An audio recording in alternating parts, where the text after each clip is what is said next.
Hi friends, welcome to my channel. இது உங்கள் dreams my cooking. இன்றைக்கி இந்த வீடியோவில் என்ன பார்க்க போகிறோன்னா, பிரெட் பால்கோவா. பால்கோவான்னு எடுத்துக்கிட்டோன்னா நிறைய டிஃப்ரெண்ட் வெரைட்டியாக செய்வாங்க. ஆனால் நான் வந்து ப்ரெட்டை வச்சு பால்கோவா செஞ்சுருக்கேன். செம்ம டேஸ்ட்டாக இருந்தது. சும்மா ட்ரை பண்ணி பார்த்தேன், நல்லா வந்துச்சு. அதனால் உங்கள்கிட்ட ஷேர் பண்ணுறேன். வீடியோவை ஸ்கிப் பண்ணாமல் ஃபுல்லாக பார்த்துட்டு சப்போர்ட் பண்ணுங்கள். இப்போ வாங்க எப்படி செய்யலான்னு பார்க்கலாம். நான் வந்து ஒரு 5 பிரெட் எடுத்திருக்கேன். இதோட ஓரத்தெல்லாம் வந்து நம்ம எடுக்கணும்னு அவசியம் கிடையாது. இதை வந்து நல்லா இப்போ வந்து பொடி பண்ணி எடுத்துக்கலாம் மிக்ஸி ஜாரில் போட்டு. இப்போது நான் நல்லா பொடி பண்ணி எடுத்துகிட்டு வந்துட்டேன். இதை மாதிரி ட்ரையாக பொடி பண்ணி எடுத்துக்கோங்க. அடுத்தது வந்து நான் ஒரு நல்ல பெரிய தேங்காய் எடுத்திருக்கேன், துருவி எடுத்து வச்சுருக்கேன். இந்த தேங்காவையும் நல்லா மிக்ஸி ஜாரில் போட்டு பொடி பண்ணி எடுத்துக்கணும். ட்ரையாக தண்ணிலாம் எதுவும் சேர்க்கக்கூடாது. ஒரு கடாயை ஹீட் பண்ணிக்கோங்க. அதில் நம்ம ஃபஸ்ட்டு ப்ரெட்டு தூளை வந்து சேர்த்துக்கலாம். சேர்த்துட்டு இதை வந்து நல்லா ட்ரையாக ஃப்ரை பண்ணிக்கோங்க. அப்போ தான் வந்து பால்கோவா வந்து கொஞ்ச நாளைக்கு வீணாகாமல் இருக்கும். நல்லா ட்ரையாக இதுமாரி பொலன்னு ஆகிற வரைக்கும் ட்ரையாக வறுத்துக்கணும். அடுத்தது வந்து நம்ம தேங்காவையும் அதை மாதிரி ட்ரையாக போட்டு வறுத்து எடுத்துக்கலாம். இதோட தேங்காவில் உள்ள தண்ணி எல்லாமே சுண்டி அதை வந்து நல்லா பொலன்னு அந்த தேங்காய் வந்து பொலன்னு ஆகணும். அந்த ஸ்டேஜ் வரைக்கும் நம்ம நல்லா ஃப்ரை பண்ணிக்கலாம். அப்போ தான் நம்ம செய்கிற பால்கோவா வந்து நீண்ட நாள் கெடாமல் இருக்கும். நான் வந்து 2 வீக்ஸ் வரையும் நான் அது வெளியில் தான் வச்சுருந்தேன். உங்களுக்கு வேணும்னா நீங்கள் ஃப்ரிட்ஜில் கூட வச்சு சாப்பிட்லாம். நல்லா டேஸ்ட்டாக இருந்துச்சு. நான் வெளியில் வச்சு தான் யூஸ் பண்ணேன். எனக்கு ஒன்றும் கெட்டு போகலை. அடுத்தது வந்து ஹீட் இல்லாத ஒரு பாத்திரம் எடுத்துக்கோங்க. அதில் 1/4 லிட்டர் அளவுக்கு வந்து பால் சேர்த்துக்கோங்க. பால் சேர்த்ததுக்கப்புறம் நம்ம வறுத்து வச்ச அந்த தேங்காய் துருவல் இருக்கு இல்லையா, அதை வந்து நம்ம சேர்த்துக்கலாம். பாத்திரம் வந்து ஹீட்டாக இருக்கக்கூடாது. ஹீட் இல்லாத பாத்திரத்தில் தான் இதை ஃபஸ்ட்டு பண்ணணும். நெக்ஸ்ட்டு வந்து வறுத்து வச்ச ப்ரெட்டு தூள் இருக்கு இல்லையா, அதையும் நம்ம சேர்த்துக்கலாம். சேர்த்ததுக்கப்புறம் பால் பவுடர் நம்ம எந்த கப்பில் வந்து ப்ரெட்டு தூள் எடுத்தோமோ அதே கப் அளவு வந்து பால் பவுடரை சேர்த்துக்கணும். ப்ரெட்டு எந்த அளவு எடுத்தோமோ அதே அளவு தான் பால் பவுடரும் சேர்த்துக்கணும். சேர்த்துட்டு இதை நல்லா மிக்ஸ் பண்ணிக்கோங்க.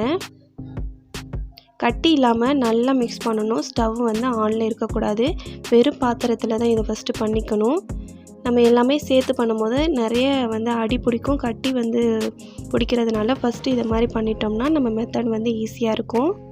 அப்போ தான் நம்ம கிண்டும் போது நமக்கு ஈஸியாக இருக்கும். அடுத்து வந்து நம்ம எந்த கப்பில் வந்து ப்ரெட்டு எடுத்தோமோ அதே கப்பில் 1/4 கப்பு வந்து சுகர் எடுத்துக்கணும். அது வந்து கரெக்டாக இருக்கும். அந்த சுகர் அளவு வந்து கரெக்டாக இருக்கும்.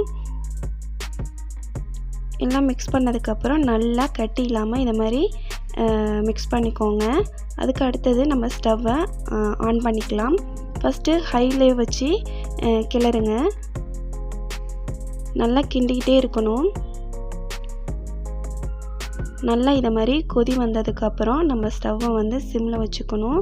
சிம்மில் வச்சுட்டு தான் பண்ணணும். இல்லைனா அந்த பபிள்ஸ்லாம் நம்ம கையில் தெரிக்கிறதுக்கு நிறைய சான்ஸ் இருக்குது. எனக்கு 2 டைம் தெரிச்சுது. ஸோ இதை மாதிரி நல்லா கிளறி விட்டுக்கோங்க. சரிங்களா?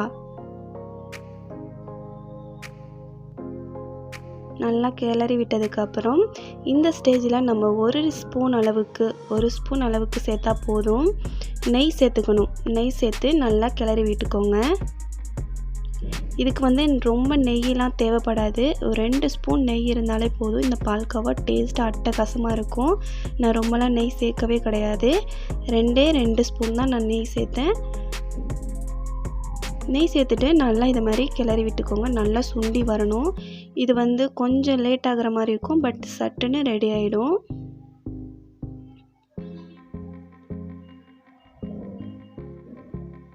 நல்லா சுண்டி வரணும். சுண்டி வந்ததுக்கப்புறம் இதில் வந்து மெயினாக இது தான், 1 ஸ்பூன் அளவுக்கு வந்து வெண்ணிலா எசன்ஸ் சேர்த்திங்கன்னா செம டேஸ்ட்டாக இருக்கும்.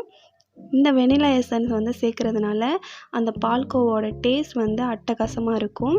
சேர்த்ததுக்கப்புறம் நல்லா சுண்டி இதை மாதிரி வந்துடணும். இப்போ வந்து நல்லா பால்கோவா வந்து நல்லா சுண்டி வந்துட்டு இந்த ஸ்டேஜில் மறுபடியும் 1 ஸ்பூன் அளவுக்கு நான் நெய் சேர்த்துக்கிறேன். நெய் சேர்த்துட்டு நல்லா கிளறி விட்டுக்கோங்க. நல்லா வந்து சுண்டி வரணும். இது நான் செய்கிறதுக்கு வந்து எனக்கு வந்து ஒரு 10 நிமிஷம் ஆணுச்சு. 10 நிமிஷத்துலேயே எனக்கு வந்து ரெடி ஆகிடுச்சு. இப்போ வந்து நல்ல பால்கோவா வந்து சுண்டி வந்துடுச்சு. அடுத்து வந்து ஒரு நெய் தடவின ஒரு பிளேட்டில் வந்து இதை ட்ரான்ஸ்ஃபர் பண்ணிக்கோங்க. பாருங்கள் எவ்வளோ சாஃப்டாக வந்திருக்குன்னு. இப்போ வந்து இது நல்லா ஆறணும். நல்லா ஆறினதுக்கப்புறம் வந்து இதுக்கு ஒரு வேலை இருக்குது. இது வந்து ஒரு நல்லா ஆறட்டும். நல்லா ஆறினதுக்கப்புறம் தான் அதை பண்ண முடியும். லைட்டாக மேலே வந்து நெய் தடவிட்டு இதை நல்லா ஆற விட்டுருங்க. இப்போது பால்கோவா நல்லா ஆறிடுச்சு. இதை நம்ம என்ன பண்ணணும்னா கையால் மசாஜ் பண்ணணும். ஏன் இதை மாதிரி பண்ணுறோன்னா அப்போ தான் பால்கோவா இன்னுமே நல்லா சாஃப்டாக இருக்கும்.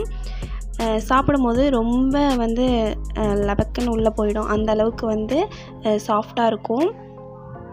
நல்லா இதை மாதிரி மசாஜ் பண்ணி விட்டுக்கோங்க. இப்போ வந்து ஷேப் பண்ணிடலாம். பார்க்கும் போதே உங்களுக்கே தெரியும் எவ்வளோ சாஃப்டாக இருக்குன்ட்டு. இதுக்கு மேலே வந்து நம்ம ஃப்ரை பண்ண அந்த தேங்காய் துருவலை கொஞ்சம் சேர்த்துக்கலாம். உண்மையாகவே செம டேஸ்ட்டாக இருந்தது. நீங்களும் வீட்டில் ட்ரை பண்ணி பாருங்கள். இப்போ வந்து இதை கட் பண்ணிடலாம். நம்ம வந்து ப்ரெட்டில் செஞ்ச மாதிரியே தெரியல, கொஞ்சம் டிஃப்ரெண்ட்டான டேஸ்ட்டில் இருந்தது. பால்கோவா வந்து உங்களுக்கு பிடிக்கும்னா இதை மாதிரி கண்டிப்பாக ஒரு டைம் வந்து ட்ரை பண்ணி சாப்பிட்டு பாருங்கள்.